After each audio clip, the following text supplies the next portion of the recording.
Hello friends, आज हम लोग अनुच्छेद 1 से 395 तक देखेंगे। वैसे तो 450 पार हो गया है, क्योंकि उसमें जो संशोधन हो जाते हैं और उसमें आर्टिकल्स और पॉइंट्स जुड़ जाते हैं, तो उनमें आई नंबर 2, आई नंबर इस तरीके से आपको देखने को मिलेंगे। ठीक है, और उसके साथ हम लोग भाग भी देख लेंगे, क्योंकि भाग 1 में संघ और उसका क्षेत्रफल, फिर उसके अंतर्गत एक भाग में कितने अनुच्छेद बैठते हैं। तो इस तरीके से आपको बिल्कुल रट जाएंगे और बिल्कुल दिमाग में फिट हो जाएंगे आपके। चलिए तो स्टार्ट करते हैं और समझते हैं। भाग 1 में होता है संघ और उसका क्षेत्र। ठीक है, अब हम यहाँ से स्टार्ट करेंगे और इसी भाग में ये अनुच्छेद जुड़े हैं। कितने अनुच्छेद है उसके बारे में देखते चलेंगे। अनुच्छेद 1 में संघ का नाम और राज्य क्षेत्र होता है दोस्तों। संघ का नाम और राज्य क्षेत्र याद रख लेना। अनुच्छेद 2 में दोस्तों नए राज्यों का प्रवेश या स्थापना, नए राज्यों का प्रवेश या स्थापना। अनुच्छेद ये इसका ही भाग है, इसका ही पॉइंट मान लो। ठीक है, तो अनुच्छेद इसका ही है। तो अनुच्छेद 2 है, इसमें निरस्तर है, निरसन बोलेंगे या निरस्तर। ठीक है, आए वो समझेंगे। बस आपको इतना टॉपिक पॉइंट याद कर लेना जस्ट फिर थोड़ा सा। अनुच्छेद 3 नए राज्यों का गठन और मौजूदा राज्यों के क्षेत्रों, सीमाओं या नामों में परिवर्तन कर सकते हैं अनुच्छेद 3 के द्वारा। राज्यों का गठन और राज्यों का जो नेम होता है उसको चेंज कर सकते हैं। जैसे कि अभी फ़िलहाल में एक खबर आ रही है कि केरल के जो लोग हैं वो केरल का नाम केरलम करना चाहते हैं। ठीक है, तो चलिए इस तरीके से अगर करना है तो अनुच्छेद 3 में करना पड़ेगा संशोधन, जाकर तब हो पाएगा। ठीक है, अनुच्छेद 3 के तहत। अब चलते हैं अनुच्छेद 4, पहली और चौथी अनुसूची के संशोधन। पहली और चौथी, अगर आपने अनुसूची वाला वीडियो नहीं देखा तो वो भी देख लें। ठीक है, तो आपको मालूम पड़ जाएगा अनुसूची क्या है। तो पहली और चौथी अनुसूची के संशोधन और पूरक, आकस्मिक और परिणामी मामलों के लिए अनुच्छेद 2 और 3 के तहत बनाए गए कानून। किसमें? अनुच्छेद 4 में। चलिए आगे देखते हैं। अब आता है भाग 2। भाग 2 लिखा है यहाँ पर। तो भाग 2 में है नागरिकता दोस्तों। भाग 2 में है नागरिकता, और उस भाग 2 में नागरिकता के बाद जो अनुच्छेद आता है अनुच्छेद 5। तो 5 में क्या कहता है अनुच्छेद? संविधान के प्रारंभ में नागरिकता, संविधान के प्रारंभ में नागरिकता। अनुच्छेद 6 में कहता है कुछ व्यक्तियों के नागरिकता के अधिकार जो पाकिस्तान से भारत आए। किसमें कह रहा है? अनुच्छेद 6 में कह रहा है दोस्तों।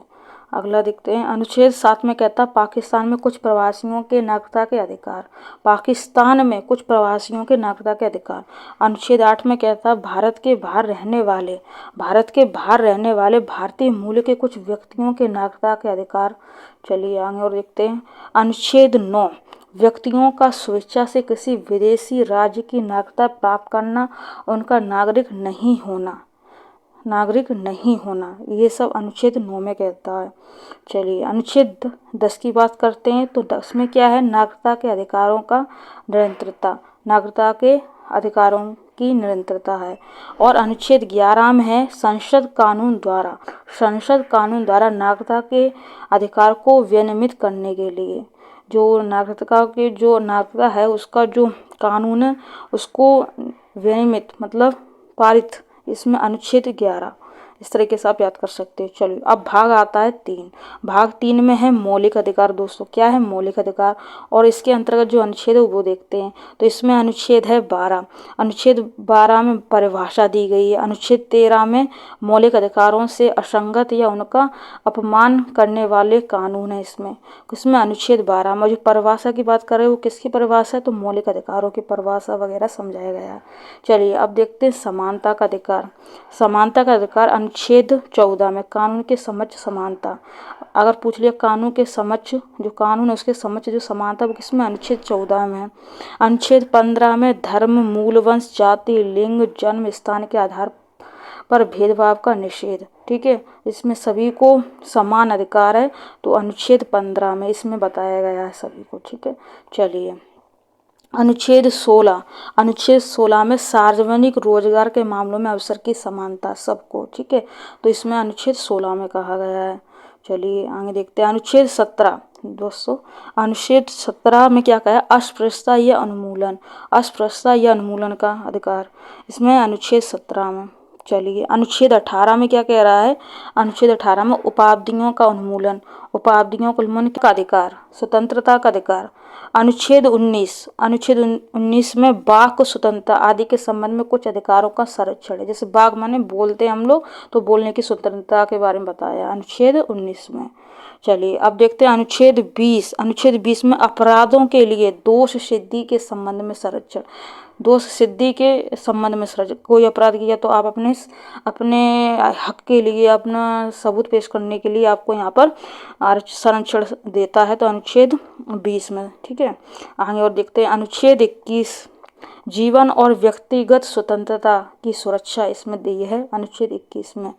अनुच्छेद 21A इसका ही पॉइंट मान लो या भाग मान लो, तो इसमें अनुच्छेद 21A मान क्या पूछ रहा है, ए लगकर, तो आप क्या कहोगे, शिक्षा का अधिकार अनुच्छेद 21A में।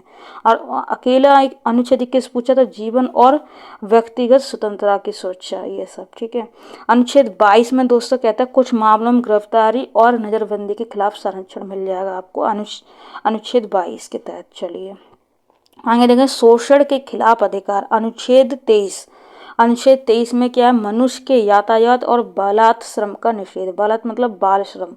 ठीक है, बाल श्रम की बात कह रहे हैं तो किसमें, अनुच्छेद 23 में। ठीक है, और अनुच्छेद 24 में क्या है, कारखानों आदि में बच्चों के नियोजन पर रोक, मतलब कारखाने में बच्चे काम नहीं करेंगे जो कि 14 वर्ष से कम के एज के हैं। ठीक है, ये लोग काम नहीं कर सकते, बाल श्रम निषेध है, तो अनुच्छेद 24 में बताया कारखानों वगैरह में। ठीक है, आगे देखिए धर्म की स्वतंत्रता का अधिकार, अनुच्छेद 25 आगे हम लोग समझेंगे। अनुच्छेद 25 में अंतःकरण और धर्म के स्वतंत्र पैसे आचरण और प्रचार की स्वतंत्रता। अपने जैसे मेरा धर्म हिंदू है या किसी का मुस्लिम है, तो हम लोग अपने धर्म का प्रचार कर सकते हैं स्वतंत्रता से। हम लोगों को अनुच्छेद 25 में ये मिला है हमारा संविधान का। ठीक है, सबको स्वतंत्रता है। चलिए अनुच्छेद 26 में देखते हैं धार्मिक मामलों के प्रबंधन की स्वतंत्रता मिलेगी। अनुच्छेद 27 में किसी धर्म के विशेष विचार के लिए करों के भुगतान की स्वतंत्रता मिल जाएगी। अनुच्छेद 28 कुछ शिक्षण संस्थानों में धार्मिक शिक्षा या धार्मिक पूजा में उपस्थिति के बारे में स्वतंत्रता मिल सकती है। चलिए सांस्कृतिक और शैक्षिक अधिकार, अनुच्छेद 29 अल्पसंख्यकों के हितों का जो संरक्षण वो मिल जाएगा। अनुच्छेद 30 में अल्पसंख्यकों का शैक्षणिक संस्थानों की स्थापना और प्रशासन का अधिकार मिलेगा अल्पसंख्यकों को।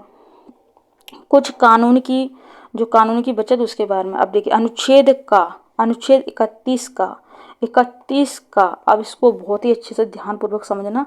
चलिए संपदा आदि के अधिग्रहण के लिए प्रावधान करने वाले कानून की बचत इसमें हो जाएगी। अनुच्छेद 31B कुछ अधिनियमों और विनियमों का सत्यापन। कुछ अगर पूछ लिया कि अनुच्छेद 31B में क्या है, कुछ अधिनियमों और विनियमों का सत्यापन। आगे देखिए अनुच्छेद 31C दोस्तों, इसके बारे में देखें कतिपय निर्देशक सिद्धांतों को प्रभावित करने वाले कानूनों की बचत होगी इसमें दोस्तों। आगे देखिए संवैधानिक उपचारों का अधिकार, अनुच्छेद 32 इस भाग द्वारा प्रदत्त अधिकारियों के प्रवर्तन के लिए उपाय। अनुच्छेद 33 इस भाग द्वारा प्रदत्त अधिकारों को बलों आदि पर लागू करने में संशोधन करने की संसद की शक्ति मिल जाएगी। आगे देखते हैं अनुच्छेद 34 इस भाग द्वारा प्रदत्त अधिकारियों पर निर्बंधन जबकि किसी भी क्षेत्र में मार्शल लॉ लागू हो सकता है। अनुच्छेद 34 याद रख लेना। अनुच्छेद 35 इस भाग के उपबंधों को प्रभावी करने के लिए विधान। भाग 4 राजनीति के जो भाग 4 है वो राजनीति के निदेशक सिद्धांत, इसको DPSP बोलते हैं, नीति निदेशक तत्व। चलिए आगे देखेंगे अनुच्छेद 36 परिभाषा है इसमें। ठीक है, अनुच्छेद 37 में इस भाग में निहित सिद्धांतों का अनुप्रयोग है। अनुच्छेद 38 में लोगों के कल्याण को बढ़ावा देने के लिए एक सामाजिक व्यवस्था को सुरक्षित करने के लिए सुरक्षित करने के लिए राज्य का जो नियम कानून है वो सब मिलेंगे इसमें। अनुच्छेद 39 राज्य द्वारा पालन किए जाने वाले नीति के कुछ सिद्धांत होंगे। अनुच्छेद 39A के द्वारा सामान्य न्याय और मुफ्त कानूनी सहायता मिलेगी सबको। अनुच्छेद 40 में ग्राम पंचायतों का संगठन, वेरी वेरी इंपॉर्टेंट ये वाला, ये टॉपिक इम्पोर्टेंट है। अनुच्छेद 41 कुछ मामलों में काम, शिक्षा और सार्वजनिक सहायता का अधिकार मिलेगा। अनुच्छेद 42 में क्या है, काम की न्याय संगत और मानवीय स्थितियों और मातृत्व राहत का प्रावधान है इसमें। अनुच्छेद 43 में कामगारों के लिए निर्वाह मजदूरी आदि। अनुच्छेद 43 का जस्ट वे थोड़ा सा, अनुच्छेद 43 का में क्या है, उद्योगों के प्रबंधन में श्रमिकों की भागीदारी। श्रमिक माने क्या होते हैं, मजदूर होते हैं दोस्तों, ठीक है। आगे देखिए अनुच्छेद 20 सहकारी समितियों का संवर्धन। अनुच्छेद 44 नागरिकों के लिए समान नागरिक संहिता, वेरी वेरी इंपॉर्टेंट। अनुच्छेद 44 कई बार एग्जाम में आया। अनुच्छेद 45 बच्चों के लिए निःशुल्क और अनिवार्य शिक्षा का प्रावधान। अनुच्छेद 45 याद रख लेना दोस्तों, ये भी इम्पोर्टेंट है। अनुच्छेद 46 दोस्तों अनुसूचित जातियों, अनुसूचित जनजातियों और अन्य कमजोर वर्ग के शैक्षिक और आर्थिक हितों को बढ़ावा देने के लिए जो प्रावधान है, जो संरक्षण, वो अनुच्छेद कितने में, 46 में दोस्तों। अनुच्छेद 47 पोषाहार के स्तर और जीवन स्तर को ऊपर उठाने और सार्वजनिक स्वास्थ्य में सुधार करने के लिए राज्य का कर्तव्य वगैरह इसमें जो दिया गया है, ये सब टॉपिक, ये सब अनुच्छेद 47 के अंतर्गत। अनुच्छेद 48 में दोस्तों जस्ट पे थोड़ा सा, अनुच्छेद 48 कृषि और पशुपालन का संगठन अनुच्छेद 48 में है। अनुच्छेद 48 का में क्या है, पर्यावरण का संरक्षण और सुधार तथा वनों और वन्य जीवों की सुरक्षा, वेरी वेरी इंपॉर्टेंट, याद रख लेना। अनुच्छेद 49 राष्ट्रीय महत्व के स्मारकों और स्थानों और वस्तुओं का संरक्षण। अनुच्छेद 50 में न्यायपालिका को कार्यपालिका से अलग करना, न्यायपालिका को कार्यपालिका से अलग करना। अनुच्छेद आपके 50 तक हो गए दोस्तों, एक बार इसको आप लिख लेना दोस्तों, ठीक है। और पीडीएफ चाहिए वो टेलीग्राम पर मिल जाएगा। आगे और चर्चा करते हैं। अनुच्छेद 51 पर आ गए हम लोग दोस्तों। चलिए, अंतर्राष्ट्रीय शांति और सुरक्षा को बढ़ावा देना। आगे और देखते हैं। अब हमारा भाग 4 आ गया। भाग 4 ए मौलिक कर्तव्य। भाग जो 4 है उसमें मौलिक कर्तव्य, इसमें हम 51 ए मौलिक कर्तव्य को देखेंगे। 51 ए इसमें मौलिक कर्तव्य होगा। भाग 5 इसमें संघ होगा, इसमें अध्याय 1 होगा कार्यकारी, इसमें क्या होगा, कार्यकारी। अब इसमें क्या होता है जो अब हम लोग देखेंगे, जैसे कि हमारा 91 वाला हो गया था, अब 52 अनुच्छेद 52 52, तो इसमें क्या होगा, भारत के राष्ट्रपति के बारे में हो बताया जाएगा सब कुछ, ठीक है। अनुच्छेद 53 53, तो इसमें क्या होगा, 53 अनुच्छेद में क्या होगा, संघ की कार्यपालिका शक्ति के बारे में बताया जाएगा। अनुच्छेद 54 इसमें राष्ट्रपति का चुनाव के बारे में बताया जाएगा। पता चलेगा आपको, अगर पूरा संविधान की बुक पढ़ोगे आप कॉन्स्टिट्यूशन की, तो आपको पता चल जाएगा बिल्कुल। अनुच्छेद 55 राष्ट्रपति के चुनाव का तरीका, राष्ट्रपति के चुनाव का तरीका जस्ट पे थोड़ा सा। अनुच्छेद 56 राष्ट्रपति के पद का कार्यकाल। अनुच्छेद 57 में पुनर्निर्वाचन के लिए पात्रता, पुनर्निर्वाचन के लिए पात्रता होगी। अनुच्छेद 58 में राष्ट्रपति के रूप में चुनाव के लिए योग्यता। अनुच्छेद 59 में राष्ट्रपति कार्यालय की शर्तें। तो अनुच्छेद 59 में क्या कहा है, राष्ट्रपति कार्यालय की शर्तें होंगी दोस्तों, ठीक है। अब आता है अनुच्छेद 60 राष्ट्रपति द्वारा शपथ या प्रतिज्ञान, वेरी वेरी इंपॉर्टेंट, राष्ट्रपति द्वारा शपथ। अनुच्छेद 60 अनुच्छेद 61 दोस्तों राष्ट्रपति है उस पर महाभियोग चलाने की प्रक्रिया, जैसे कि उस पर मुख्यमंत्री भी चल जाती है, तो इस तरीके से आपको कि राष्ट्रपति पर भी चल जाती है, तो इसके लिए कौन सा अनुच्छेद होगा, 61 होगा दोस्तों, ठीक है। अनुच्छेद 62 अध्यक्ष पद की रिक्तियों को भरने के लिए निर्वाचन कराने का समय तथा आकस्मिक रिक्ति को, जो रीति जो मतलब खाली स्थान होते हैं उसकी बात कर रहा है, तो यहाँ पे रिक्ति को भरने के लिए निर्वाचन व्यक्ति का कार्यकाल। अनुच्छेद 63 भारत के उपराष्ट्रपति के बारे में, तो ये वाला टॉपिक याद कर लेना। अनुच्छेद 63 वो कितना था, राष्ट्रपति वाला 52 से स्टार्ट हुआ था, ठीक है। चलिए, जैसे कि यहाँ पर उपराष्ट्रपति तो वहाँ राष्ट्रपति। अनुच्छेद 64 और उपराष्ट्रपति का राज्यों की परिषद का पद अध्यक्ष होना।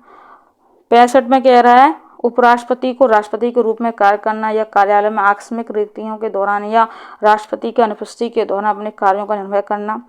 अनुच्छेद 66 में कहता है उपराष्ट्रपति का चुनाव। अनुच्छेद 67 में कहता है जस्ट थोड़ा सा, अनुच्छेद 67 है 67, इसमें उपराष्ट्रपति के पद की अवधि बताइए कि कितने सालों तक रहेगा। ठीक है।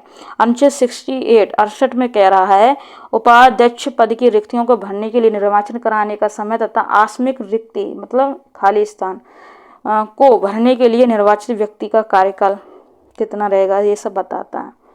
जैसे कि हम कहने का मतलब ये है कि राष्ट्रपति नहीं है और वो कोई बीमार पड़ गया तो उपराष्ट्रपति कितने दिन तक उसका जो पदभार है वो संभाल सकता है, उसके बारे में ये अनुच्छेद 68 में कहा है। ठीक है। अनुच्छेद 69 मतलब 69 दोस्तों, 69 जो अनुच्छेद उसमें उपराष्ट्रपति द्वारा शपथ का प्रतिज्ञान है कि कैसे शपथ लेते हैं उपराष्ट्रपति, वो सब बताया गया। अनुच्छेद 70 पे आ गए दोस्तों हम लोग। अन्य आवश्यकताओं में राष्ट्रपति के कार्यों का निर्वहन राष्ट्रपति के कार्यों का निर्माण है दोस्तों। ठीक है। यहाँ पर गलत मत कर देना, यहाँ राष्ट्रपति की बात कर रहे हैं अनुच्छेद 70 में। चलिए जस्ट वे थोड़ा सा। अनुच्छेद 71 राष्ट्रपति या उपराष्ट्रपति के चुनाव से संबंधित या उससे संबंधित मामले, वेरी वेरी इंपॉर्टेंट, दोनों ही टॉपिक इसमें आ रहे हैं तो इस अनुच्छेद को याद कर लेना। अनुच्छेद 71 में।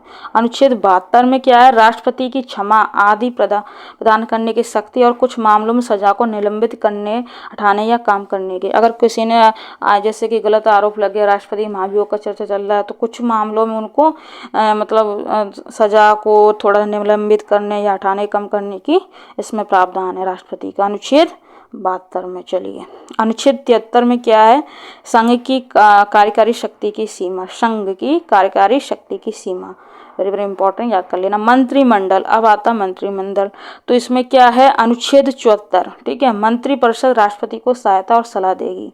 मंत्रिपरिषद राष्ट्रपति को सहायता और सलाह देगी किस अनुच्छेद के तहत, अनुच्छेद 74 के तहत, 74 के तहत दोस्तों। चलिए आगे और देखते हैं अनुच्छेद 75। अनुच्छेद 75 में कहता है मंत्रियों के रूप में अन्य प्रावधान। चलिए आगे देखते हैं भारत के महान्यायवादी, वेरी वेरी इंपॉर्टेंट, अनुच्छेद 76, इसको बोलते हैं 76। तो इसमें क्या है, इसमें है भारत के अटॉर्नी जनरल।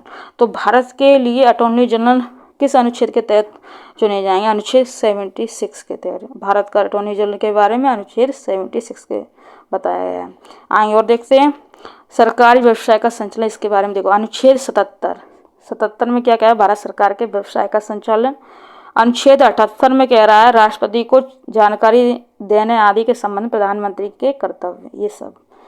आगे और देखते हैं अध्याय 2, यहाँ पर 2I कर रहा है, तो इसमें क्या है संसद। अब संसद वेरी वेरी इंपॉर्टेंट, इसको ध्यान से समझना। देखिए अनुच्छेद 79 में क्या कह रहा है, संसद का संविधान, संसद का संविधान होगा 79 अनुच्छेद में दोस्तों। ठीक है। और अनुच्छेद 80 में राज्यों की परिषद की संरचना, राज्यों की परिषद की संरचना, मतलब अनुच्छेद 80 कह रहा है, अगर पूछ लो अनुच्छेद 80 में क्या, राज्यों की परिषद की संरचना। अनुच्छेद 81 लोकसभा की संरचना, 81 में कह रहा है लोकसभा की संरचना किस में होगी, अनुच्छेद 81 में होगी दोस्तों। अनुच्छेद 82 प्रत्येक जनगणना के बाद पुनः समायोजन होगा, प्रत्येक जनगणना के बाद। अनुच्छेद 83 में संसद के दोनों सदनों की अवधि, वेरी वेरी इंपॉर्टेंट, संसद के दोनों सदनों की अवधि किस में होगी, 83 अनुच्छेद में होगी। चलिए अनुच्छेद 84 संसद की सदस्यता के लिए योग्यता होगी, संसद की जो सदस्यता है उसके लिए योग्यता इसमें बताई जाएगी, अनुच्छेद 84 में बताई जाएगी। अनुच्छेद 85 में संसद के शस्त्र सत्रावसान और विघटन के बारे में पता होगा। अनुच्छेद 86 में कहेगा क्या, अनुच्छेद 86 को सदनों को संबोधित करने, संदेश भेजने का राष्ट्रपति का अधिकार होगा। अनुच्छेद 87 में राष्ट्रपति का विशेष अभिभाषण होगा। अनुच्छेद 88 में जस्ट वे थोड़ा सा सदनों के संबंध में मंत्री और महान्यायवादी के अधिकार होंगे, अनुच्छेद 88 में 88 में। ठीक है। अब देखते हैं संसद के अधिकार, जस्ट वे थोड़ा सा। अनुच्छेद 89 राज्यों की परिषद के अध्यक्ष और उपाध्यक्ष।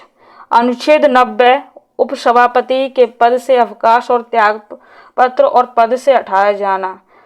ये सब चल रहा है, ठीक है, जो संसद के अधिकारी वगैरह होते हैं उनके बारे में। चलिए अनुच्छेद 91, इसमें क्या कह रहा है, उपाध्यक्ष या अन्य व्यक्ति की अध्यक्ष के पद के कर्तव्यों का पालन करने या अध्यक्ष के रूप में कार्य करने की शक्ति अनुच्छेद 91 में है दोस्तों। अनुच्छेद 92, अध्यक्ष या उपसभापति का अध्यक्षता नहीं करना जबकि उनके पद से हटाने का प्रस्ताव विचाराधीन है। ये किसमें कहा है, अनुच्छेद 92 में कहा है। अनुच्छेद 93 दोस्तों, इसमें कहा गया है लोकसभा के अध्यक्ष और उपाध्यक्ष होंगे, लोकसभा के अध्यक्ष और उपाध्यक्ष होंगे, अनुच्छेद 93 में कहा गया है। चलिए अनुच्छेद 94, अनुच्छेद 94 में अध्यक्ष और उपाध्यक्ष के पदों का अवकाश, त्यागपत्र और पद से हटाए जाने के बारे में बताया जा रहा है। अनुच्छेद 95 में उपाध्यक्ष या अन्य व्यक्ति के अध्यक्ष के पद के कर्तव्यों का पालन करने या अध्यक्ष के रूप में कार्य करने की शक्ति बताई गई है दोस्तों इसमें। अनुच्छेद 96 में कहा गया है, 96 में कहा गया है दोस्तों कि अध्यक्ष या उपाध्यक्ष को पद से हटाने के लिए एक प्रस्ताव की अध्यक्षता नहीं करने के लिए विचाराधीन है। अनुच्छेद 97 में कहा है अध्यक्ष और उपसभापति और अध्यक्ष और उपाध्यक्ष के वेतन और भत्ते के बारे में बताया गया है। अनुच्छेद 98 में कहा गया है संसद का सचिवालय, संसद का सचिवालय होगा अनुच्छेद 98 में दोस्तों। अब देखते हैं और अनुच्छेद 99, अनुच्छेद 99 में सदस्यों द्वारा शपथ का प्रतिज्ञान हुआ। अनुच्छेद 100 में क्या कहा गया है, 100 में सदनों में मतदान, रिक्तियों और गढ़पूर्ति के बावजूद सदनों के कार्य करने की शक्ति, ये सब, ठीक है। चलिए आगे और देखते हैं अनुच्छेद 101 दोस्तों, अनुच्छेद 101 आ गया सीटों की छुट्टी, जो सीट होती हैं और सदस्यों की उनकी छुट्टी वगैरह बता रहा है इसमें। अनुच्छेद 102 में कह रहा है, 102 में कह रहा है सदस्य के लिए निरर्थताएं, ठीक है। अनुच्छेद 103 में कह रहा है सदस्यों की निरर्थता संबंधी प्रश्नों पर निर्णय। अनुच्छेद 104 में कह रहा है, अनुच्छेद 99 के तहत शपथ लेने या प्रतिज्ञान करने से पहले बैठने और मतदान करने के लिए या योग्य नहीं होने पर, अयोग्य होने पर दंड मिलेगा। संसद और उसके सदस्यों की शक्ति, विशेषाधिकार और अनुमतियां हम लोग देखेंगे। जैसे कि अनुच्छेद 105 है, उसमें कह रहा है संसद के सदनों और उसके सदस्यों और समितियों की शक्तियां, विशेषाधिकार आदि। अनुच्छेद किस में कह रहा है, 105 में कह रहा है दोस्तों, ठीक है। अनुच्छेद 106 में सदस्यों के वेतन और भत्ते, जो सदस्य होंगे उनके वेतन और भत्ते के बारे में आगे देखते हैं। विधायी प्रक्रिया में अनुच्छेद 107 विधेयकों और पूर्व स्थापित करने और पारित करने के संबंध में उपबंध होंगे। अनुच्छेद 108 में कुछ मामलों में दोनों सदनों की संयुक्त बैठक होगी, अनुच्छेद 108 में कह रहा है। अनुच्छेद 109 में कहता है धन विधेयक के संबंध में विशेष प्रक्रिया। अनुच्छेद 110 में कहता है धन विधेयक की परिभाषा। 110 धन, 110 धन, ऐसे आप याद कर लो, धा से धन विधेयक इसमें, अनुच्छेद 110 में इस तरीके से याद करो। अनुच्छेद 111 दोस्तों विधेयकों की स्वीकृति, वित्तीय मामलों के बारे में। अब अनुच्छेद 112 पागे 2 से हम लोग वार्षिकीय वित्तीय विवरण। अनुच्छेद 113 अनुमानों के संबंध में संसद में प्रक्रिया। अब हम आ गए अनुच्छेद 114 पर दोस्तों, विनियोग विधेयक। अनुच्छेद 15 में अनुपूरक, अतिरिक्त या अधिक अनुदान। अनुच्छेद 16 में आ गए दोस्तों हम लोग लेखे पर बोर्ड, क्रेडिट बोर्ड, असाधारण अनुदान, ये सब अनुच्छेद 16 में। अनुच्छेद 17 में आ गए हम लोग। 17 में क्या कह रहा है, वित्तीय विधेयक के संबंध में विशेष प्रावधान, प्रक्रिया आमतौर पर। इसके बारे में क्या है, इसको देखते हैं और समझते हैं। अब हम लोग अनुच्छेद 118 पर आ गए हैं, उसमें कह रहा है प्रक्रिया के नियम। अनुच्छेद 19 में कह रहा है वित्तीय व्यवसाय के संबंध में संसद में प्रक्रिया के कानून द्वारा विनिमय। अनुच्छेद 120 में संसद में भाषा का प्रयोग कर सकता है। अनुच्छेद 121 में संसद में चर्चा पर प्रतिबंध। अनुच्छेद 122 में न्यायालयों का संसद की कार्रवाई की जांच न करना। अनुच्छेद अब हो गया हमारे 122। अब देखते हैं अध्याय 3 बता रहा है और राष्ट्रपति की विधायी शक्तियां में। अनुच्छेद 123 संसद के अवकाश के दौरान अध्यादेश जारी करने की राष्ट्रपति की शक्तियां। ये संसद के अवकाश के दौरान, तो किस अनुच्छेद में, अनुच्छेद 123 में दोस्तों। चलिए आगे देखते हैं अध्याय 4 संघ न्यायपालिका। अनुच्छेद 124 उच्चतम न्यायालय की स्थापना और गठन दोस्तों। अनुच्छेद 124 ए इसमें कह रहा है राष्ट्रीय न्यायिक नियुक्ति आयोग सुप्रीम कोर्ट द्वारा असंवैधानिक घोषित लेकिन संसद द्वारा निरस्त नहीं। तो किसमें है? अनुच्छेद 24 ए के होगा इसमें। और उच्चतम न्यायालय की स्थापना अनुच्छेद 124 में, याद कर लेना, वेरी वेरी इंपॉर्टेंट। और एक के बाद अनुच्छेद 124 बी अयोग्य कार्य, अनुच्छेद 124 सी कानून बनाने की संसद की जो शक्ति वो होगा। अनुच्छेद 125 में न्यायाधीशों के वेतन आदि के बारे में बात है, ठीक है। अनुच्छेद 125 में, वेरी इंपॉर्टेंट। अनुच्छेद 126 में कार्यवाहक मुख्य न्यायाधीश की नियुक्तियां। अनुच्छेद 127 में तदर्थ न्यायाधीशों की नियुक्ति। अगर आप सुप्रीम कोर्ट के बारे में बेसिक से एडवांस तक की जानकारी जानना चाहते हैं तो आप डिस्क्रिप्शन में लिंक होंगे, वो वाला वीडियो देख लेना। चलिए, अनुच्छेद 128 उच्चतम न्यायालय की बैठकों में सेवानिवृत्त न्यायाधीशों की उपस्थिति। अनुच्छेद 129 से सुप्रीम कोर्ट रिकॉर्ड कोर्ट होगा, ये सब। अनुच्छेद 130 सुप्रीम कोर्ट की सीट। अनुच्छेद 131 उच्चतम न्यायालय का मूल अधिकार क्षेत्र। आगे और देखते हैं। अनुच्छेद 31 है निरस्तर होगा या निरस्तर भी बोलते हैं इसको, ठीक है। अनुच्छेद 132 में कुछ मामलों में उच्च न्यायालयों की अपीलों में उच्चतम न्यायालय की अपीलीय अधिकारिता। अनुच्छेद 132। चलिए आगे और देखते हैं। अनुच्छेद 133 दीवानी मामलों के संबंध में उच्च न्यायालय की अपीलों में उच्चतम न्यायालय का अपीलीय क्षेत्राधिकार होगा। अनुच्छेद 134 में आपराधिक मामलों के संबंध में सर्वोच्च न्यायालय के अपीलीय क्षेत्राधिकार होंगे दोस्तों। आगे देखते हैं। अनुच्छेद 134 ए उच्चतम न्यायालय में अपील के लिए प्रमाण पत्र। उच्चतम न्यायालय के लिए अपील के लिए प्रमाण पत्र कर सकते हैं। अनुच्छेद 135 में मौजूदा कानून के तहत संघीय न्यायालय की अधिकारिता और शक्तियों का सर्वोच्च न्यायालय द्वारा प्रयोग किया जा सकता है। अनुच्छेद 136 में कह रहा उच्चतम न्यायालय द्वारा अपील के लिए विशेष अनुमति। चलिए अब देखते हैं अनुच्छेद यहाँ पे जस्ट थोड़ा सा। अनुच्छेद 137 उच्चतम न्यायालय द्वारा निर्णय या आदेशों का समीक्षा। अनुच्छेद 138 उच्चतम न्यायालय के क्षेत्राधिकार का विस्तार। ये वाली बात, ठीक है। आगे देखा। अनुच्छेद 39 कुछ रीट जारी करने के लिए सर्वोच्च न्यायालय को शक्तियों का प्रदान करना। कुछ रीट जारी करने के लिए सर्वोच्च न्यायालयों को शक्तियां प्रदान करना। किसमें? अनुच्छेद 139 में। अनुच्छेद 139 ए में क्या कह रहा है? कतिपय मामलों का स्थानांतरण।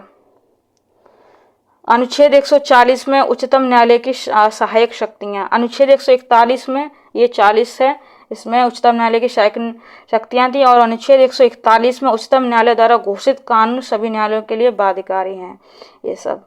अनुच्छेद 142 में उच्चतम न्यायालय के आदेशों और आदेशों का प्रवर्तन और खोज आदि के संबंध में आदेश।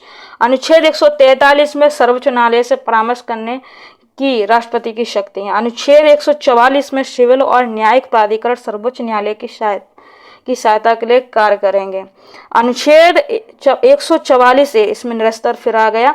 अनुच्छेद 145 में न्यायालय के नियम। अनुच्छेद 146 में अधिकारी और सेवक और उच्चतम न्यायालय के खर्चे। आगे और देखते हैं। अनुच्छेद 147 में व्याख्या है, ठीक है। किसकी व्याख्या थी? जो कि हमने भाग 4 में देखी थी। अभी जस्ट वे थोड़ा सा हम आपको दिखा देते हैं व्याख्या आकर किसकी होगी। तो इसकी होगी संघ न्यायपालिका की, ठीक है। चलिए आगे देखते हैं। अध्याय 5 में आ गए हम लोग, भारत के नियंत्रक और महालेखा परीक्षक। अनुच्छेद 148 में भारत के नियंत्रक और महालेखा परीक्षक होंगे, वेरी वेरी इंपॉर्टेंट। अनुच्छेद 49 में नियंत्रक महालेखा परीक्षक के कर्तव्य और शक्तियां होंगी दोस्तों। अनुच्छेद 150 में संघ और राज्यों के खातों के प्रपत्र होंगे। अनुच्छेद 151 में लेखा परीक्षा रिपोर्ट होगी। और भाग 6 अब आता है। भाग 6 दोस्तों, कितने भाग थे? 22 भाग थे।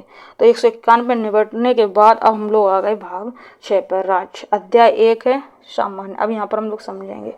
तो राज्य की क्या होगी? अनुच्छेद 152 में परिभाषा होगी राज्य की। अध्याय 2 में कार्यपालिका होगी राज्य की, ठीक है। फिर क्या होगा? अनुच्छेद 153 में क्या होगा? राज्यों के राज्यपाल होंगे। अनुच्छेद 154 में राज्य के कार्यकारी शक्तियां होंगी दोस्तों। अनुच्छेद 155 में राज्यपाल की नियुक्ति। अनुच्छेद 156 में राज्यपाल का कार्यकाल होगा। अनुच्छेद 157 में राज्यपाल के रूप में नियुक्ति के लिए योग्यताएं होंगी। अनुच्छेद 158 में राज्यपाल के कार्यालय की शर्तें होंगी। अनुच्छेद 59 में राज्यपाल द्वारा शपथ का प्रतिज्ञान होगा दोस्तों। अनुच्छेद 160 में अनुच्छेद 160 में कतिपय आवश्यकताओं में राज्यपाल के कार्यों का निर्वहन होगा, जैसे कि राज्यपाल नहीं है, कुछ बीमार फीमार हो गए तो कोई और उसका निर्वहन वगैरह करेगा, ये सब बता रहा है। ठीक है, आपको ये भाषा कुछ ज़्यादा ही हिंदी हो गई इसमें। ठीक है, चलिए अनुच्छेद 161 में क्या कह रहा है, राज्यपाल की क्षमा आदि प्रदान करने और कुछ मामलों में सजा को निलंबित करने, हटाने या कम करने की शक्ति भी होगी। किसमें? अनुच्छेद 161 में। अनुच्छेद 162 में राज्य की कार्यकारी शक्ति की सीमा होंगी दोस्तों। चलिए अब हम लोग देखते हैं मंत्रिमंडल। अनुच्छेद 163 मंत्रिपरिषद राज्यपाल को सहायता और सलाह देगी। ये सब राज्य की चल रही। ठीक है, अनुच्छेद 164 मंत्रियों के संबंध में अन्य प्रावधान होंगे दोस्तों। राज्य के लिए महाधिवक्ता किसमें होगा? अनुच्छेद 165 में होगा, राज्य के लिए महाधिवक्ता दोस्तों, वेरी वेरी इंपॉर्टेंट। और सरकारी व्यवसाय का संचालन अनुच्छेद 166 में किसी राज्य की सरकार के कार्य का संचालन। अनुच्छेद 67 में राज्यपाल आदि को सूचना उपलब्ध कराने के संबंध में मुख्यमंत्री के कर्तव्य होंगे इसमें। अब देखते हैं अध्याय 3 में राज्य विधानमंडल। चलिए समझते हैं। अनुच्छेद 168 राज्यों में विधानमंडलों का संविधान। अनुच्छेद 169 राज्यों में विधान परिषदों के उन्मूलन का निर्माण। अनुच्छेद 170 में कह रहा है विधान सभाओं की संरचना। अनुच्छेद 170 में। अनुच्छेद 171 में विधान परिषदों की संरचना। अनुच्छेद 172 में राज्य विधानमंडलों की अवधि। अनुच्छेद 173 में राज्य विधानमंडल की सहायता के लिए योग्यता होगी दोस्तों। चलिए अनुच्छेद 174 में राज्य विधानमंडल के सत्र, सत्रावसान और विघटन होगा। अनुच्छेद 175 में राज्यपाल को सदन या सदनों को संबोधित करने और संदेश भेजने का अधिकार होगा।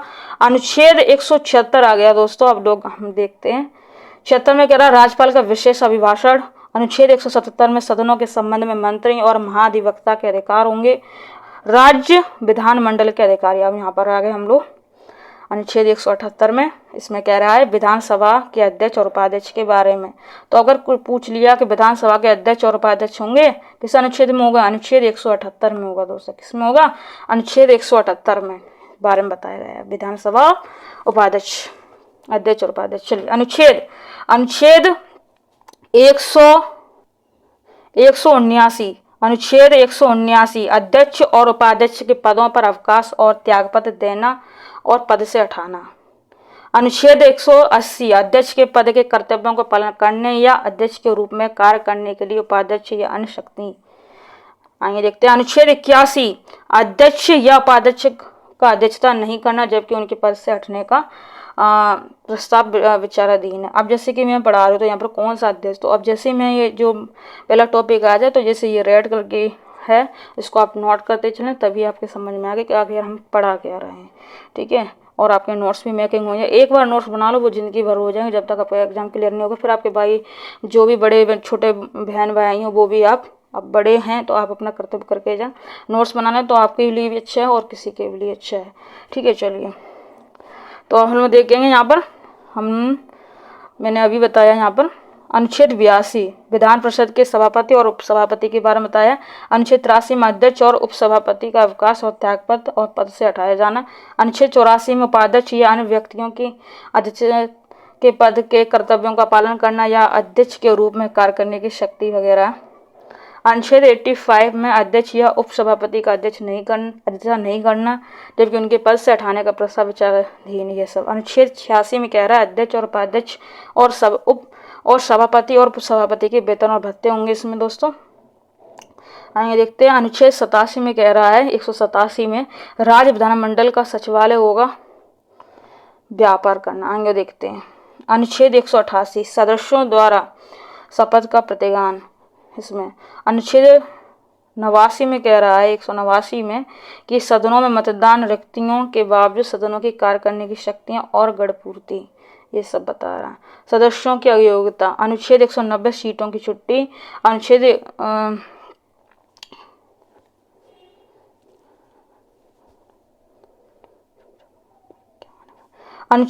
191 सदस्यता के लिए निरर्थताएं। अनुच्छेद 192 में 192 में कह रहा है सदस्यों के लिए निर्णयता के प्रश्न पर निर्णय। अनुच्छेद 193 में कह रहा है अनुच्छेद 188 के तहत शपथ लेने या प्रतिज्ञा करने से पहले बैठने और मतदान करने के लिए न होने पर या अयोग्य ठहराए जाने पर शास्ति मतलब ना ठहराए जाने पर, मतलब मतलब योग्य ना ठहराया जाए, ठीक है। और यहाँ पर अयोग्य ठहराया जाए, अहर माने योग्य होता है, ठीक है। चलिए, राज्य विधान मंडलों और उनके सदस्यों की शक्ति, विशेषाधिकार और अनुमतियां। अनुच्छेद 154, अनुच्छेद 194 विधान मंडलों के सदनों और उसके सदस्यों और समितियों की शक्तियां, विशेषाधिकार आदि। अनुच्छेद 195 सदस्यों के वेतन और भत्ते। अनुच्छेद 196 विधेयकों और पुनर्स्थापित करने और पारित करने के संबंध में उपबंध। अनुच्छेद 197 धन विधेयक के अलावा अन्य विधेयकों के संबंध में विधान परिषद की शक्तियां और निर्बंधन। अनुच्छेद 198 धन विधेयक के संबंध में विशेष प्रक्रिया। अनुच्छेद 199 धन विधेयक की परिभाषा। किसमें? अनुच्छेद 199 दोस्तों। अब आता अनुच्छेद 200 विधेयक और पर स्वीकृत वित्तीय मामलों की प्रक्रिया। अनुच्छेद 102 में वार्षिक वित्तीय विवरण। अनुच्छेद 203 में अनुमानों के संबंध में विधानमंडल प्रक्रिया। अनुच्छेद 204 में विनियोग विधेयक। आगे देखिए, अनुच्छेद 105 में अनुपूरक, अतिरिक्त या अधिक अनुदान।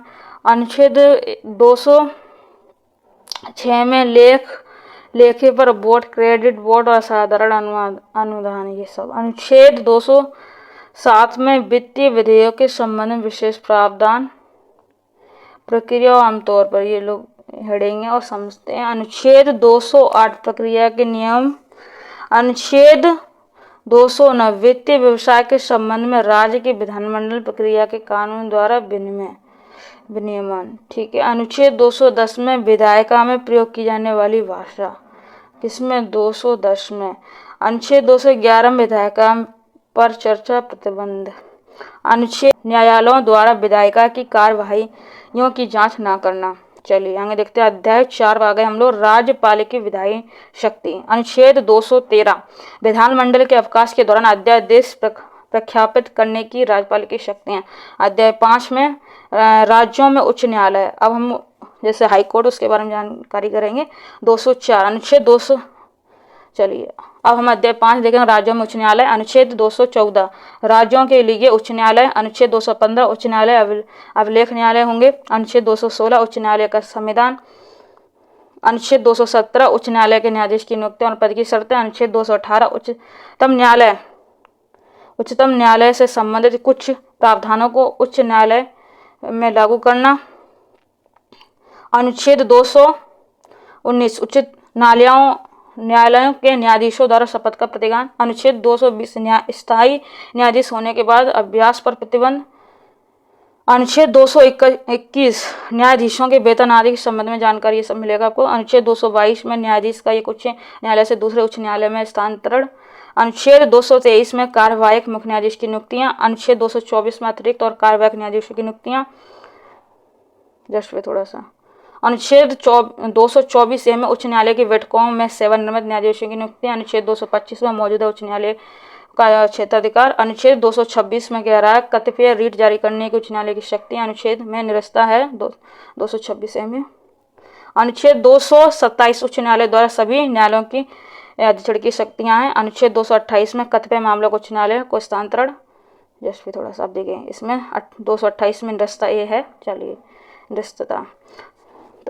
अनुच्छेद 229 अधिकारी और सेवक और उच्च न्यायालय के खर्चे होंगे इसमें। अनुच्छेद 230 में उच्च न्यायालय के अधिकार क्षेत्र का केंद्र शासित प्रदेश तक विस्तार। अनुच्छेद 231 दो या दो से अधिक राज्यों के लिए एक सामान्य उच्च न्यायालय की स्थापना होगी। चलिए आगे देखते हैं। अध्याय 6 अधीनस्थ न्यायालय। अनुच्छेद 233 जिला न्यायाधीशों की नियुक्तियां।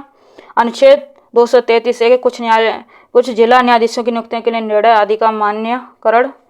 अनुच्छेद 234 न्यायिक सेवा में जिलाधीशों के अलावा अन्य व्यक्तियों की भर्ती। अनुच्छेद 235 अधीनस्थ न्यायालयों पर नियंत्रण। अनुच्छेद 236 में व्याख्या होगी। अनुच्छेद 200 किसकी व्याख्या होगी? उच्चतम न्यायालय की। ठीक है, अनुच्छेद 200 बस व्याख्या पूछ लेगा आपसे कि 236 में क्या है, तो व्याख्या कर देना किसकी? उच्चतम न्यायालय की। अनुच्छेद 237 में इस अध्याय के प्रावधानों का कुछ वर्ग या मजिस्ट्रेटों के प्रयोगों पर लागू होना, ये सब होगा। अब देखते हैं इधर भाग 7 आ गए हम लोग, भाग 7 पर आ गए दोस्तों। पहले अनुसूची के भाग बी में राज्य। चलिए अनुच्छेद 238 यहाँ पर निरस्त आ गया। भाग 8 जस्ट भी थोड़ा सा, अनुच्छेद 239 केंद्र शासित प्रदेशों का प्रशासन। Very very important. केंद्र शासित प्रदेशों का प्रशासन किसमें? अनुच्छेद 239 में दोस्तों। आगे और देखते हैं। अनुच्छेद 239 में कुछ संघ शासित प्रदेशों के लिए स्थानीय विधानमंडलों या मंत्रिपरिषद या दोनों का निर्माण। अनुच्छेद 39A में दिल्ली के संबंध में विशेष प्रावधान। Very very important. अनुच्छेद 239A है किसमें? दिल्ली के संबंध में विशेष प्रावधान है, क्योंकि ये हमारे भारत की कैपिटल है। चलिए अनुच्छेद 239A संवैधानिक तंत्र की विफलता के मामले में प्रावधान। अनुच्छेद 239B में विधानमंडल के अवकाश के दौरान अध्यादेश प्रख्यापित करने की प्रशासक की शक्तियां हैं इसमें। अनुच्छेद 240 में कतिपय संघ राज्यों के लिए विनय में बनाने की राष्ट्रपति की शक्ति। अनुच्छेद 241 में केंद्र शासित प्रदेशों के लिए उच्च न्यायालय है दोस्तों। ठीक है, अनुच्छेद 242 में फिर निरस्त आ गया। चलिए भाग 9 आ गया दोस्तों, वेरी वेरी इंपॉर्टेंट। 243 में परिभाषा है, पंचायत वगैरह ये सब। ठीक है, अनुच्छेद 243 में ग्राम सभा है। अनुच्छेद 243B में पंचायत का संविधान है। अनुच्छेद 243C में पंचायतों की संरचना है। अनुच्छेद 243D में सीटों का आरक्षण इसमें। अनुच्छेद 243E में पंचायतों की अवधि आदि है। अनुच्छेद 243F में सदस्यों के लिए न्यूनता है। अनुच्छेद 243G में पंचायतों की शक्ति, अधिकार और उत्तरदायित्व है। अनुच्छेद जस्ट थोड़ा सा, अनुच्छेद 243H में पंचायतों द्वारा उनकी निधियों द्वारा कर लगाने की शक्ति है। अनुच्छेद 243(1) में आई, एच के बाद आई तो यहाँ पर आई है दोस्तों। 243I में वित्तीय स्थिति की समीक्षा के लिए वित्त आयोग का गठन। ठीक है, आगे देखिए अनुच्छेद 243J में पंचायतों के लेखाओं की लेखा परीक्षा इसमें। ठीक है, आगे देखिए अनुच्छेद 243K पंचायतों के चुनाव। Very very important. अनुच्छेद 243L में केंद्र शासित प्रदेशों के लिए आवेदन। अनुच्छेद 243M में भाग का कुछ क्षेत्रों में लागू नहीं होना। अनुच्छेद 243 में भाग का कुछ क्षेत्रों में लागू नहीं होना, ये सब। अनुच्छेद जस्ट पे थोड़ा सा दोस्तों किसना था? एम था, अब एन आ गया। अनुच्छेद 243N में मौजूदा कानूनों और पंचायतों की निरंतरता। अनुच्छेद 243O में चुनावी मामलों में अदालतों के हस्तक्षेप पर रोक हो गई। चलिए अब आता भाग 9A नगर पालिकाओं। अब इसके बारे में जानेंगे, वेरी वेरी इंपॉर्टेंट। 243P परिभाषा होंगी नगरपालिका ये सब। अनुच्छेद 243Q में नगरपालिका का संविधान। अनुच्छेद 243R में नगरपालिकाओं की संरचना। अनुच्छेद 243S में वार्ड समितियों गठन और संरचना आदि। अनुच्छेद 243D में सीटों का आरक्षण। अनुच्छेद 243V में नगरपालिकाओं की अवधि आदि, ये सब। अनुच्छेद 243B में सदस्यता के लिए योग्यता। अनुच्छेद 243W में नगरपालिकाओं की शक्ति, अधिकार और जिम्मेदारी आदि। अनुच्छेद 243X नगरपालिकाओं द्वारा उनकी निधियों द्वारा कर अधिरोपित करने की शक्ति वगैरह होगी इसमें। अनुच्छेद 243 में वित्त आयोग होगा। अनुच्छेद 243Z में नगरपालिकाओं और लेखाओं के लेखा परीक्षा होगी। अनुच्छेद 243ZA में नगरपालिकाओं के लिए चुनाव होगा। अनुच्छेद 243ZA में। अनुच्छेद 243ZB में केंद्र शासित प्रदेशों के आवेदन होंगे। अनुच्छेद 243ZC में भाग का कुछ क्षेत्रों में लागू नहीं होना। अनुच्छेद 243ZD में जिला योजना के लिए समिति होगी। अनुच्छेद 243ZE में महानगर योजना के लिए समिति होगी। अनुच्छेद 243ZF में मौजूदा कानूनों और नगर पालिकाओं की निरंतरता होगी दोस्तों। चलिए आगे देखते हैं। अनुच्छेद 243ZG में बार चुनावी मामलों में न्यायालयों के हस्तक्षेप के लिए। ठीक है, ये सब होगा दोस्तों। भाग 9B सहकारी समितियां, वेरी वेरी इंपॉर्टेंट, कई बार एग्जाम आया। 243ZH में परिभाषाएं। अनुच्छेद 243ZI में सहकारी समितियों का निगमन। अनुच्छेद 243 जेड जे में बोर्ड और उसके पदाधिकारियों के सदस्यों की संख्या और कार्यकाल वगैरह के बारे में जानकारी आगे देखिए। अनुच्छेद 243 जेड के में बोर्डों के सदस्यों का चुनाव। अनुच्छेद 243 जेड एल में बोर्ड और अंतरिम प्रबंधन का अधिक्रमण और निलंबन होगा। अनुच्छेद 243 जेड एम में सहकारी समितियों के खातों की लेखा परीक्षा वेरी इंपॉर्टेंट। चलिए अनुच्छेद 243 जेड एन में आम सभा की बैठकों का आयोजन। अनुच्छेद 243 जेड ओ में किसी सदस्य को सूचना प्राप्त करने का अधिकार। अनुच्छेद 243 जेड पी में रिटर्न हो जाएगा, वापस हो जाएगा। अनुच्छेद 243 जेड क्यू में अपराध और दंड के बारे में। अनुच्छेद 243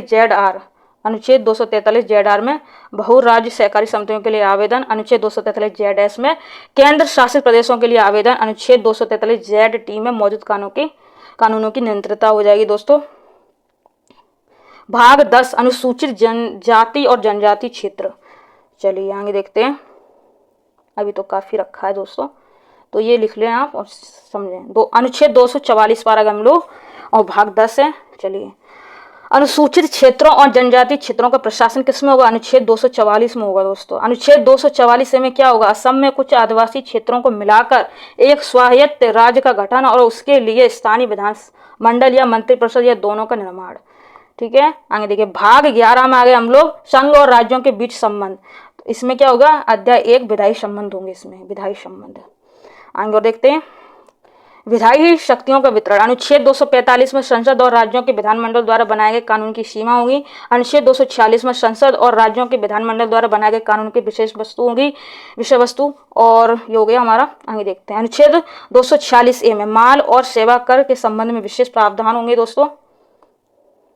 अनुच्छेद 247 में कतिपय अतिरिक्त न्यायालयों की स्थापना के लिए उपबंध कराने की संसद की शक्ति होंगी। अनुच्छेद 248 में कानून की अवशिष्ट शक्तियां होंगी।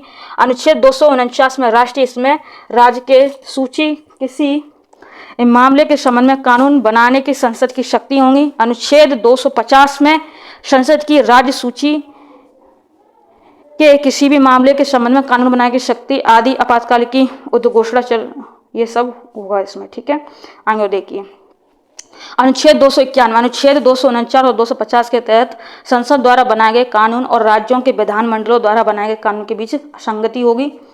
अनुच्छेद 252 2 या 2 से अधिक राज्यों के लिए सहमति से कानून बनाने की संसद की शक्तियां और अन्य राज्यों द्वारा कैसे कानून अपनाना यह सब होगा। अनुच्छेद 253 में अंतर्राष्ट्रीय समझौते के प्रभावी कार्य करने के लिए विधान होंगे। अनुच्छेद 254 संसद द्वारा बनाए गए कानूनों और राज्यों के विधानमंडल द्वारा बनाए गए कानून के बीच असंगति। अनुच्छेद 255 में सिफारिश और पिछली मंजूरी के संबंध में अपेक्षा केवल प्रक्रिया के मामले के रूप में मानी जानी चाहिए। आगे देखिए अनुच्छेद ये हो गए सारे 255 तक हो गए। अध्याय 2 और इसमें कह रहा है प्रशासनिक संबंध, तो इसके बारे में जानते हैं समझते हैं। अनुच्छेद 256 में आ गए और कह रहा है इसमें राज्यों और संघ के दायित्व होंगे। ठीक है, अगर ऐसा पूछ लिया और इस तरह से लिखा तो आप इस पर टिक करें। ठीक है, इस तरीके से। अनुच्छेद 57 अनुच्छेद 56 के बाद 57 आ गया 257 कुछ मामलों में राज्यों पर संघ का नियंत्रण होगा और फिर 297 में निरस्त होगा।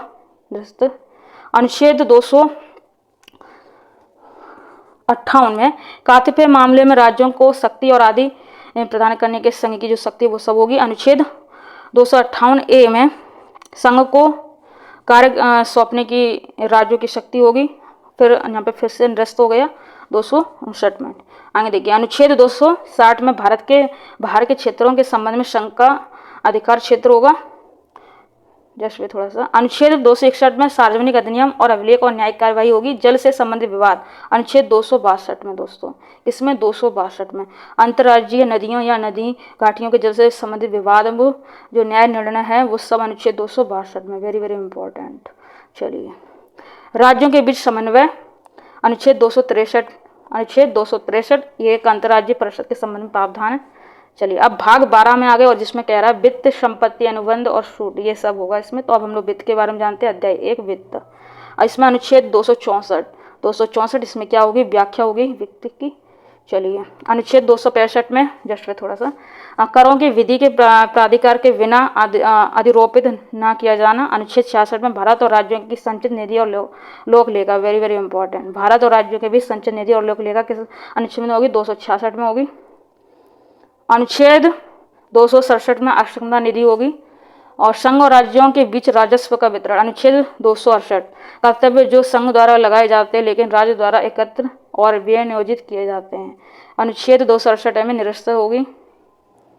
अनुच्छेद 269 में कर संघ द्वारा लगाए गए, एकत्र किए गए लेकिन राज्यों को सौंपे गए, ये सब बताया गया है, ठीक है। अनुच्छेद 269 में, अनुच्छेद 269 में अंतर्राज्यीय व्यापार या वाणिज्य के दौरान माल और सेवा को उद्ग्रहण और संग्रहण। अनुच्छेद 270 में केंद्र और राज्यों के बीच लगाए गए वितरित किए गए कर, ये सब।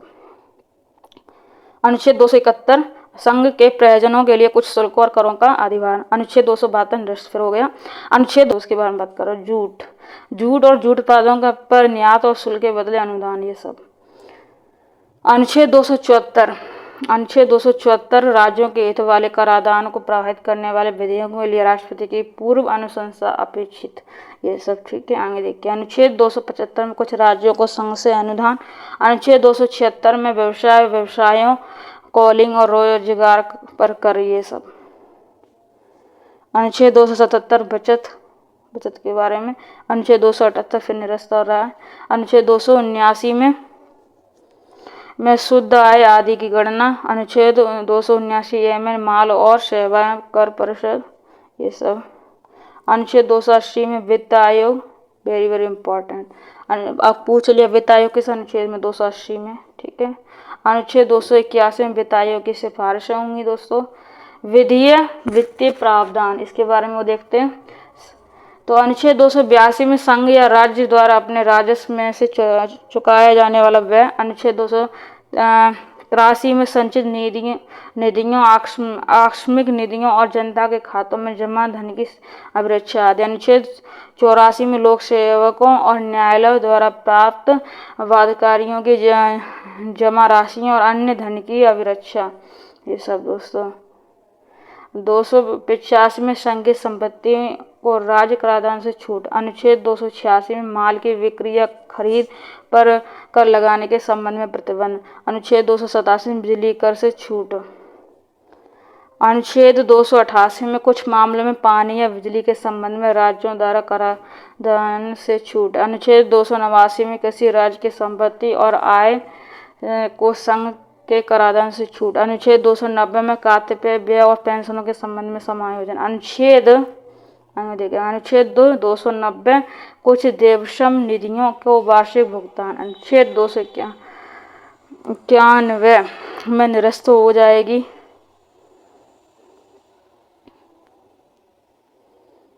आता है अनुच्छेद 292 भारत सरकार द्वारा उधार। अनुच्छेद 293 में राज्यों द्वारा उधार। आगे देखते हैं अध्याय 3 आता है, इसमें हम लोग संपत्ति, अनुबंध, अधिकार, दायित्व और बाद, ये सब लोग देखेंगे हम लोग। अनुच्छेद 294 कुछ मामलों में संपत्ति अधिकार, देनदारियों और दायित्वों का अधिकार, ये सब इसमें हो जाएगा। अनुच्छेद 295 में क्या हो जाएगा? अन्य मामलों में संपत्ति का अधिकार, देनदारियों, दायित्व का उत्तराधिकार, ठीक है। अन्य मामलों या कुछ मामलों की बात थी। अनुच्छेद 296 अचिष्ट या लैम्स या वास्तविकता के रूप में प्रदत्त संपत्ति, इस तरीके से। इसको हम कमेंट बॉक्स में पिन कर दें, अच्छे समझ में आ जाएगा। अनुच्छेद 96 के बाद अनुच्छेद 297 प्रादेशिक जल या महाद्वीपीय शेल्फ के भीतर मूल्य की चीज और संघ में निहित करने के लिए विशेष आर्थिक क्षेत्र के संसाधन। 298 में क्या कह रहा है? व्यापार आदि करने की शक्ति मिल जाएगी इसमें। चलिए 299 जस्ट वे थोड़ा सा आपको दिख नहीं रहेगा। अनुच्छेद 299 अनुबंध हो जाएगा। अनुच्छेद 300 में हो जाएगा छूट और कार्रवाई। अब दोस्तों हमारा आता है अध्याय 4 आता है संपत्ति का अधिकार, वेरी वेरी इंपॉर्टेंट। चलिए समझते हैं। अब हम लोग आ गए 300 अनुच्छेद में। 300 अनुच्छेद 300A व्यक्तियों को कानून के अधिकार के बिना संपत्ति से वंचित नहीं किया जाना चाहिए। भाग 13 आ गए हम लोग, भारत 13 पे आ गए। इसमें कह रहा भारत के क्षेत्र के भीतर व्यापार, वाणिज्य और आंतरिक क्रियाएं। अब हमें आगे देखेंगे, समझेंगे। अनुच्छेद 301 व्यापार, वाणिज्य और संभोग की स्वतंत्रता है इसमें। अनुच्छेद 302 में व्यापार, वाणिज्य और समागम पर प्रतिबंध लगाने की संसद की शक्तियां। अनुच्छेद 303 में कह रहा व्यापार और वाणिज्य के संबंध में संघ और राज्यों की विधायी शक्तियों पर प्रतिबंध हो जाएगा। अनुच्छेद 304 में राज्यों के बीच व्यापार, वाणिज्य और समागम का प्रतिबंध। आगे और देखते हैं। अनुच्छेद 305 में राज्य के एकाधिकार के लिए मौजूद कानून और कानून की बचत। अनुच्छेद 306 में निरस्त हो जाएगा। चलिए आगे देखते हैं। अनुच्छेद 307 में अनुच्छेद 301 से 304 के प्रयोजनों को पूरा करने के लिए प्राधिकरण की नियुक्तियां।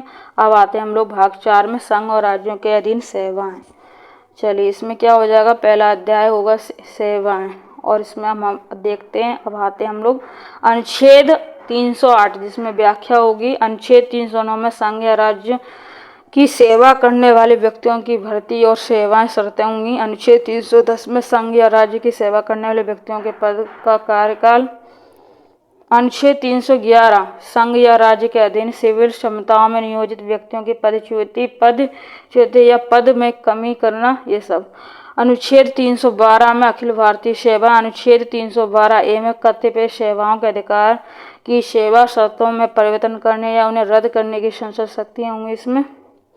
अनुच्छेद 313 में क्या कह रहा है, संक्रमणकालीन प्रावधान होगा। अनुच्छेद 314 में दोहराया जाएगा।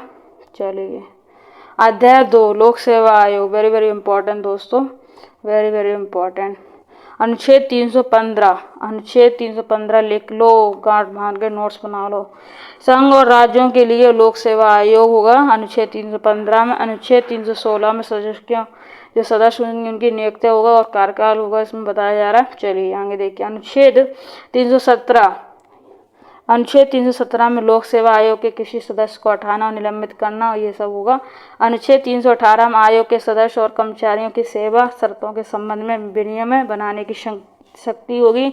अनुच्छेद 319 में आयोग के सदस्यों द्वारा ऐसे सदस्य न रहने पर पद धारण करने का प्रतिषेध होगा। अनुच्छेद 320 में लोक सेवा आयोग के जो कार्य हैं वो सब। चलिए अनुच्छेद 321 में लोक सेवा आयोग के कार्य का विस्तार करने की शक्ति हो जाएंगी। अनुच्छेद 322 में लोक सेवा आयोग के व्यय हो जाएंगे। अनुच्छेद 323 में लोक सेवा आयोग के प्रतिवेदन वगैरह, ये सब। चलिए भाग 14A अधिकरण। अनुच्छेद 323 पे आ गए हम लोग दोस्तों। 323A इसमें प्रशासनिक न्यायाधिकरण होगा। अनुच्छेद 323B में न्याय मामलों के लिए ट्रिब्यूनल होगा। अब आता भाग 15। भाग 15 में चुनाव, वेरी वेरी इंपॉर्टेंट। अब तक जितना पढ़ा है उसमें सबसे ज़्यादा इम्पोर्टेंट यही है दोस्तों, ठीक है। तो अनुच्छेद 324 चुनाव का अधीक्षण, निर्देशन और नियंत्रण चुनाव आयोग में निहित होगा। और अनुच्छेद 325 में कह रहा है किसी भी व्यक्ति को धर्म, मूल्यवान, जाति या लिंग के आधार पर किसी विशेष मतदाता सूची में शामिल होने या शामिल होने का दावा करने के लिए अपात्र नहीं होना चाहिए, ठीक है दोस्तों। आगे देखिए। अनुच्छेद 326 में कह रहा लोकसभा और राज्यों की विधानसभा के निर्वाचन वयस्क मताधिकार के आधार पर होंगे। अनुच्छेद 327 आ गया दोस्तों। विधानमंडलों के चुनाव के संबंध में प्रावधान करने की संसद की शक्ति हो जाएंगी। अनुच्छेद 328 में जस्ट पे थोड़ा सा ऐसे विधानमंडल के चुनाव के संबंध में प्रावधान करने के लिए राज्य के विधानमंडल की अदालतों के हस्तक्षेप पर रोक जाएगी। और अनुच्छेद 329A में निरस्त हो जाएगा, ठीक है। आप लोग क्लास की मेहनत को देख रहे हो, ठीक है। पिछले घंटे से बोल रहे हैं तो आप लोग मेरी मेहनत को कामयाब जरूर करवाएं। लाइक करें, सब्सक्राइब करें, शेयर करें, सपोर्ट करें। जो भी आपको प्रॉब्लम दिक्कत हो आप लोग मुझे कमेंट्स करें और थोड़ा सा पढ़ाई पूरी करनी है और समझना है, ठीक है। भाग 16 कुछ वर्गों से संबंधित विशेष प्रावधान। अनुच्छेद 330 लोकसभा में अनुसूचित जातियों और अनुसूचित जनजातियों के लिए सीटों का आरक्षण। अनुच्छेद 331 में लोकसभा में आंग्ल भारतीय समुदाय का प्रतिनिधित्व। आगे देखते हैं। अनुच्छेद 332 राज्यों की विधानसभा में अनुसूचित जातियों और अनुसूचित जनजातियों के लिए सीटों का आरक्षण। अनुच्छेद 323 राज्यों की विधानसभा में एंग्लो इंडियन समुदाय का प्रतिनिधित्व। अनुच्छेद 334 में सीटों का आरक्षण विशेष प्रतिनिधित्व 60 साल बाद समाप्त हो जाएगा, ये सब। अनुच्छेद 335 सेवाओं पदों के लिए अनुसूचित जाति और अनुसूचित जनजाति के दावे। अनुच्छेद 336 में कुछ सेवा में एंग्लो इंडियन समुदाय के लिए विशेष प्रावधान। अनुच्छेद 337 में आंग्ल भारतीय समुदाय के लाभ के लिए शैक्षिक अनुदान के संबंध में विशेष प्रावधान। अनुच्छेद 338 में राष्ट्रीय अनुसूचित जनजाति आयोग, वेरी वेरी इंपॉर्टेंट। चलिए अनुच्छेद 338 में राष्ट्रीय अनुसूचित जनजाति आयोग हो जाएगा, 338 में अनुसूचित जनजाति और 338 ए में राष्ट्रीय अनुसूचित जनजाति हो जाएगी, ठीक है, एसटी हो जाएगी दोस्तों। चलिए अनुच्छेद 338 बी में राष्ट्रीय पिछड़ा वर्ग आयोग हो जाएगा, अनुच्छेद 339 में अनुसूचित क्षेत्र के प्रशासन और अनुसूचित जनजाति के कल्याण पर संघ का नियंत्रण हो जाएगा, अनुच्छेद 340 में पिछड़े वर्ग की स्थितियों की जांच के लिए आयोग की नियुक्ति हो जाएगी, अनुच्छेद 341 में अनुसूचित जाति, अनुच्छेद 342 में अनुसूचित जनजाति। चलिए समझते हैं, अनुच्छेद 342 ए में सामाजिक और शैक्षिक रूप से पिछड़े वर्ग, ये सब। भाग 17 राजभाषा, अध्याय 1 संघ की भाषा। अब हम इसमें देखेंगे अनुच्छेद 343 संघ की राजभाषा, अनुच्छेद 344 आयोग और संसद की राजभाषा समिति, अध्याय 2 में क्षेत्रीय भाषा। अनुच्छेद 345 में क्या कह रहा है, किसी राज्य की राजभाषा या भाषाएं। अनुच्छेद 346 में एक राज्य और दूसरे के बीच या एक राज्य और एक संघ के बीच संचार के लिए राजभाषा। अनुच्छेद 347 में कह रहा है किसी राज्य की जनसंख्या के एक वर्ग द्वारा बोली जाने वाली भाषा से संबंधित विशेष प्रावधान। चलिए आगे और देखते हैं जैसे थोड़ा सा। अध्याय 3 सर्वोच्च न्यायालय की भाषा, उच्च न्यायालय आदि, ये सब इन लोगों की भाषा देखेंगे दोनों न्यायालय की। चलिए अनुच्छेद 348 उच्चतम न्यायालय और उच्च न्यायालयों में और अधिनियमों विधेयकों आदि के लिए प्रयोग की जाने वाली भाषा। अनुच्छेद 349 भाषा से संबंधित कुछ कानून के अधिनियम के लिए विशेष प्रक्रिया। अब आता है अध्याय 4 में क्या कह रहा है, विशेष निर्देश। तो चलिए समझते हैं। अनुच्छेद 350 शिकायतों के निवारण के लिए अभ्यावेदन में प्रयोग की जाने वाली भाषा। अनुच्छेद 350 ए में प्राथमिक स्तर पर मातृभाषा में शिक्षा की सुविधा। अनुच्छेद 350 बी में भाषाई अल्पसंख्यकों के लिए विशेष अधिकारी। आइए देखते हैं। अनुच्छेद 351 में क्या कह रहा है, हिंदी भाषा के विकास के लिए निर्देश। भाग 18 आपातकालीन प्रावधान। अब हम लोग देखेंगे तो हेडिंग डाल लेना आप लोग। अनुच्छेद 352 में कह रहा आपातकाल की उद्घोषणा, ठीक है। अनुच्छेद 353 में कह रहा आपातकाल की उद्घोषणा का प्रभाव। अनुच्छेद 354 में आपातकाल की उद्घोषणा के दौरान राजस्व के वितरण से संबंधित प्रावधानों को लागू करना। और देखते हैं अनुच्छेद 355 में कह रहा है बाहरी आक्रमण और आंतरिक अशांति के खिलाफ राज्यों की रक्षा करने के लिए संघ का कर्तव्य। अनुच्छेद 356 में कह रहा है राज्यों में संवैधानिक तंत्र विफलता के मामले में प्रावधान। अनुच्छेद 57 में कह रहा है 357 में अनुच्छेद 356 के तहत जारी उद्घोषणा के तहत विधायी शक्तियों का प्रयोग। अनुच्छेद 358 में आपात स्थिति के दौरान अनुच्छेद 19 के प्रावधानों का निलंबन। अनुच्छेद 59 में 359 में कह रहा है आपात स्थिति के दौरान भाग 3 द्वारा प्रदत्त अधिकारियों के प्रवर्तन का निलंबन। अनुच्छेद 359 ए में निरस्त आ गया। चलिए अनुच्छेद 360 में वित्तीय आपातकाल के संबंध में प्रावधान। भाग 19 आ गया विविध। अब हम लोग समझेंगे इधर इसमें क्या है। 361 राष्ट्रपति और राज्यपालों और राज्य प्रमुखों का संरक्षण होगा इसमें।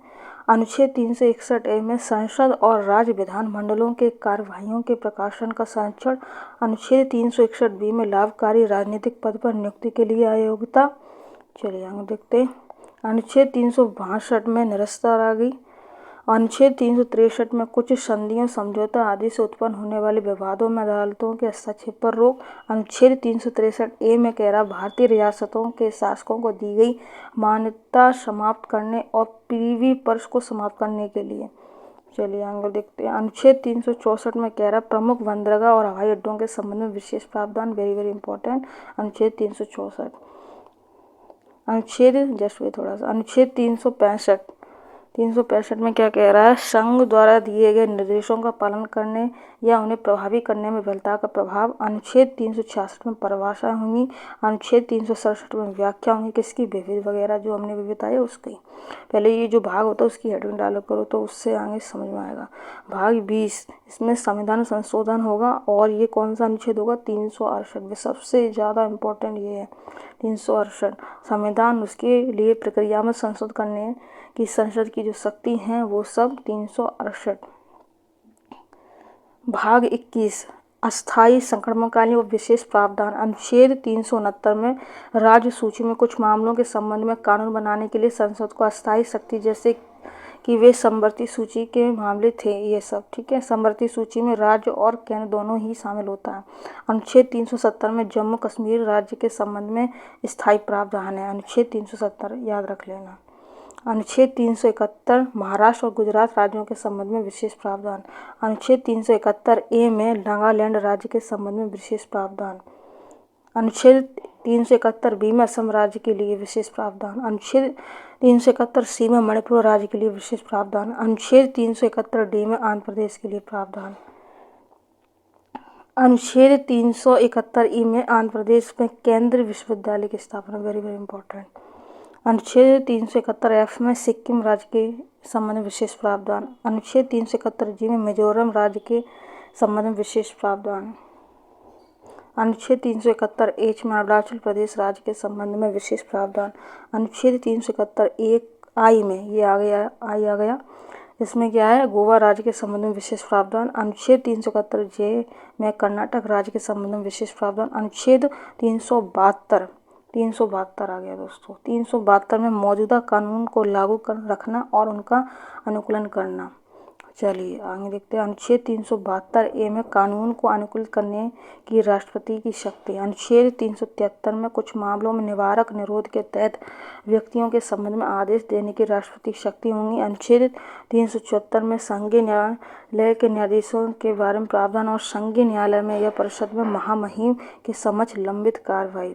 आगे देखते हैं। अनुच्छेद 375 न्यायालय प्राधिकरण अधिकारी संविधान के प्रावधान के अधीन कार्य करना जारी रखेंगे। अनुच्छेद 376 में उच्च न्यायालय के न्यायाधीशों के बारे में प्रावधान। अनुच्छेद 377 में भारत के नियंत्रक महालेखा परीक्षक के बारे में प्रावधान। चलिए अनुच्छेद 378 में लोक सेवा आयोग के संबंध में प्रावधान। अनुच्छेद 378 ए में आंध्र प्रदेश विधानसभा की अवधि के लिए विशेष प्रावधान। अनुच्छेद 379 और 391 में निरसित होगा। चलिए अनुच्छेद 392 में कठिनाइयों को दूर करने की राष्ट्रपति की शक्तियां होंगी। भाग 22 संक्षिप्त शीर्षक प्रारंभ, हिंदी में आधिकारिक पाठ और निरीक्षण, ये सब हम देखेंगे। ये हमारा लास्ट भाग आ गया। चलिए